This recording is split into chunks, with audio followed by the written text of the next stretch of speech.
Greetings, Guardians. My name is Bife here. If you've played Destiny for as long as I have, you might remember back in the House of Wolves DLC that there was an enemy we faced called Skolas. He was a fallen Kell from the House of Wolves, who had escaped the Prison of Elders in the Reef. He went on a rampage across the system, trying to take his revenge against Mara Sov and trying to unite the fallen houses under his banner. He did this by claiming that he was a messianic figure of the Fallen, a ruler known as the Kell of Kells. The closest equivalent of that title would literally be King of Kings, a phrase sometimes used to literally describe Jesus Christ in Christianity. The religious parallel is appropriate in terms of the figure that the Kell of Kells would supposedly cut. He was a figure of prophecy amongst the Eliksni, and the original prophecy of the Kell of Kells implied that he or she would be communing with the Eliksni equivalent of a god, the Traveler. The exact excerpt from the House of Rain prophecy mentioning the Kell of Kells is split into two parts, and it reads, "The great machine will marvel, moved by might, and come to crown him Kell of Kells." Followed by, "What whirlwind whisked away will be rewrought, and every Kell and Ketch will kneel to the Kell of Kells." The House of Rain and its prophecies are now no more, but even as recently as a decade ago, these legends still held legitimate weight for the Fallen in both a political and religious sense. Now it appears that there is one who might actually be getting one step closer to becoming the mythical Kell of Kells, and that is Mithrax, the Kell of the House of Light. Today we're going to talk about the strange communications that he's heard from the Traveler itself, and what that might mean for his future. That future starts with a really simple idea, which is that some characters in Destiny are gifted with a degree of insight into the light and the Traveler and its thoughts. The best examples of characters with this degree of insight are those who are known as speakers, or if you were back in the Golden Age, dreamers. This would include the original speaker from Destiny 1 and Destiny 2's Red War campaign, Micah 10 and Crow. But there are others who have a connection to the Traveler and who've been sent visions in other means and methods. Saint 14 may have received a vision in his dreams as he was dreaming of the Deepstone Crypt. Ikora Rey received visions and guidance from the Traveler after Cade's death. We have personally received multiple visions from the Traveler, including at the start of the Red War, near the beginning of the Forsaken DLC, and as we enter the Pale Heart of the Traveler itself in the final shape. One could also make a strong argument that Luzaku has some kind of insight with the Traveler, and we can't forget the vision that Cade received in the Blooming Deep, where the Gardener, or perhaps the Traveler, manifested before him as his ghost Sundance. In particular, when looking at dreamers or speakers, they received involuntary visions from the Traveler in moments of overwhelming rapture. They're involuntary and subject to the interpretation of the individual, but they also happen to be the best known way to perceive the thoughts of the Traveler. Characters receiving insight from the Traveler isn't new, but what is new is to see an Eliksni receiving such insight. As best I can remember, this has never happened in all the history of Destiny. There's a chance that some splicers back in the days of Reese might have had an understanding of the Great Machine before the Whirlwind occurred, but it's not clear if they would have had this kind of connection to the Traveler in the same way that the Dreamers and Speakers of Humanity did. That being said, there is no evidence to the contrary. Mithrax might actually be a case that proves a rule that the Eliksni of old did have some kind of connection to the light, although theirs was more founded in the faith of splicing and the belief of the divinity within machines, something fundamentally different from the speakers and dreamers of our time and our system, who act more like prophets of a different manner. Regardless, Mithrax's strange connection allows him to make sense of some of the things left behind by the Traveler, visions found through paracausal feathers that we discover throughout the Pale Heart. There are a bunch of these. I believe there are about 8 or so, maybe 9 in total, and they can be found in cysts throughout the Pale Heart. Not every feather that you find in the Pale Heart will give one of Mithrax's visions, but I believe that all the cysts do. So let's go ahead and take a listen to a few of them, shall we? We're not going to go over all of them in great detail, but we are going to go over some of them. Let's go ahead and start with the first obvious callback to the Precursors, which takes place over 3 different visions that you can help Mithrax to see. Take a listen to these. It is as though I'm seeing a sculpture, and the artist's intent shines through. I will attempt to interpret. A barren desert stretches from horizon to horizon. A sandstorm rages. Cloaked figures stumble through the dunes. They are starving. The wind whips around them, uncovering something buried beneath the sand.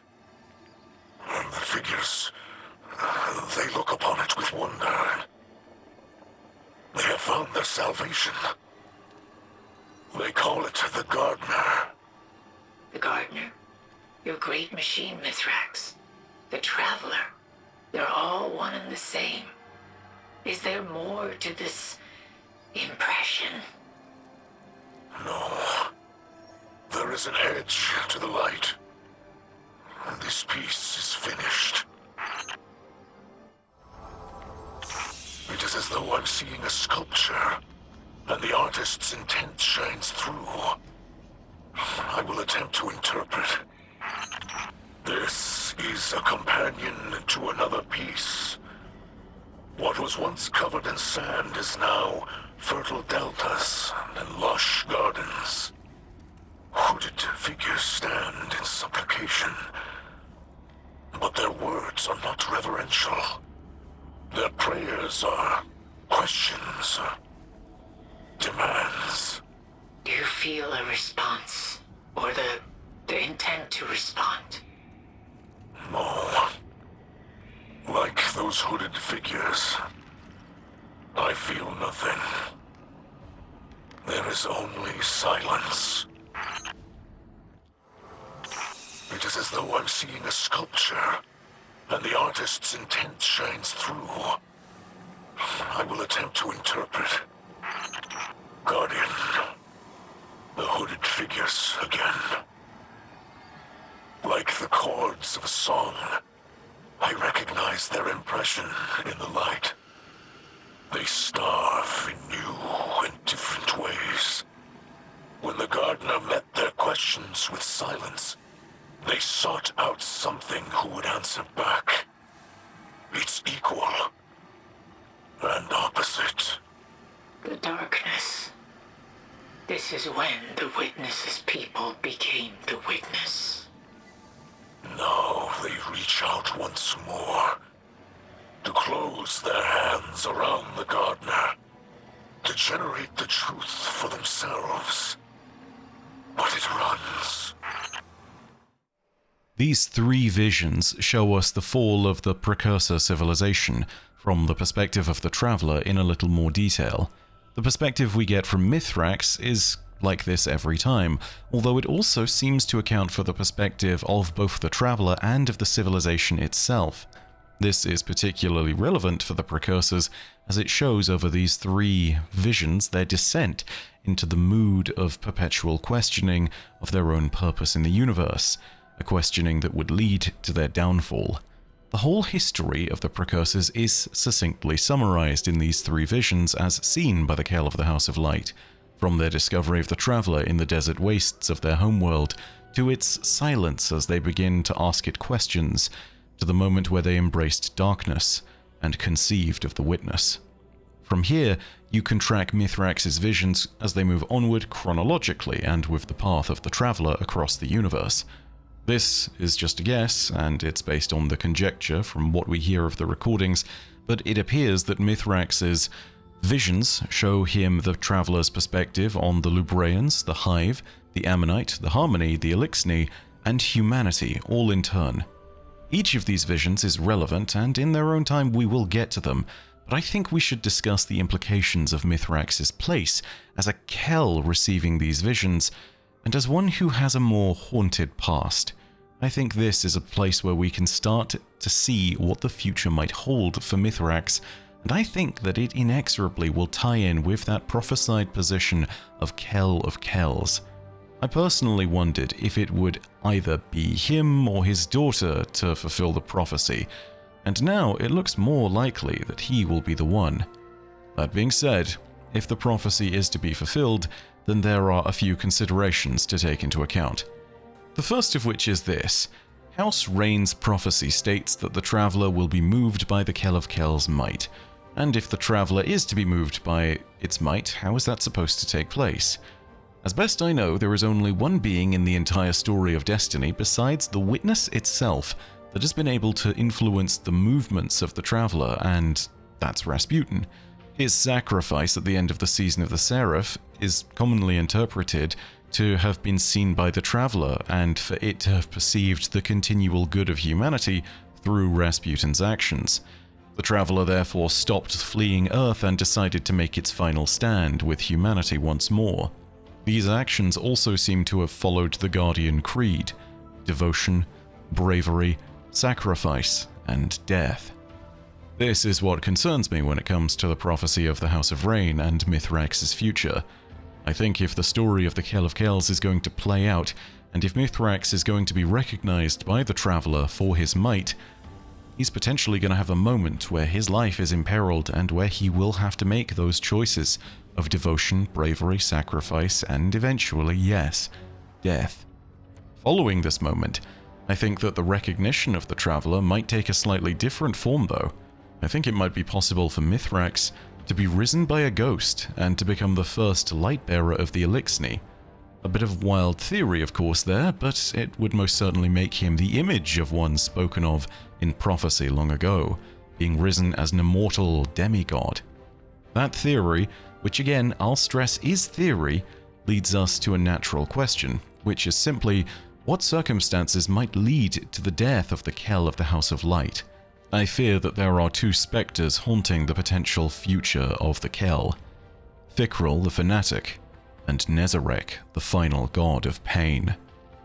Fikrul is the logical opponent of any light-aligned Elixni, and with the Revenant episode slated to focus on Fikrul's story above most others, it's not unlikely that we'll get to the point where these two characters are brought into conflict, with influence over the fate of the Elixni people as a part of their prize for victory. Especially now that Fikrul has an Echo, as we know from the reveal of the Echo's episodes, it seems likely that we'll be seeing him face off against various characters, including the Kell of Light.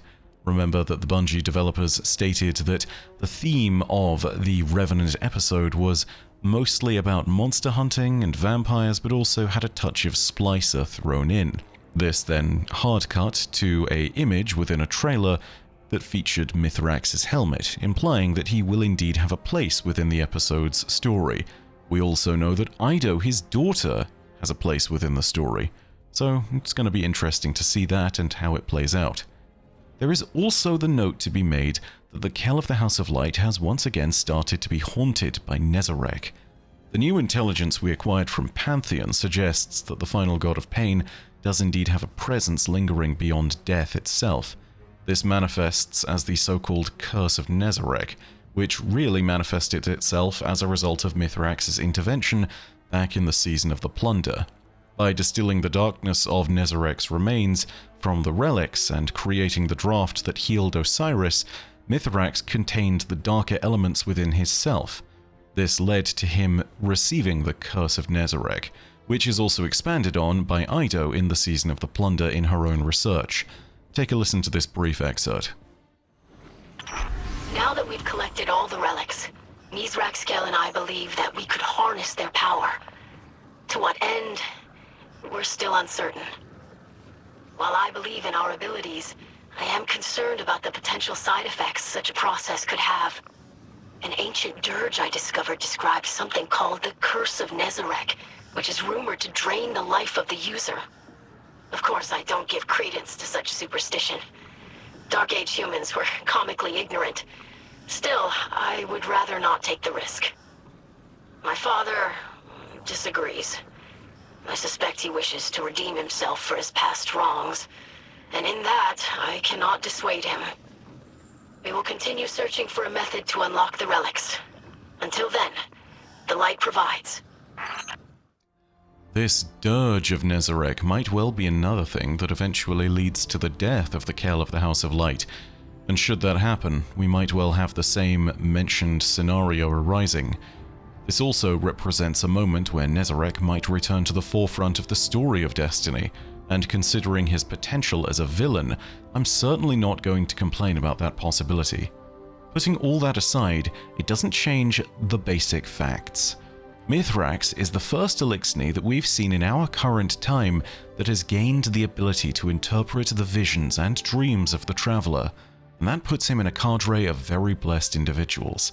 Individuals like Micah 10 and Crow and Ikora and even ourselves. His story seems to now intimately be connected with the light, and as a result, his is definitely one to watch in this new era of possibility where the light and dark can lead to anything happening.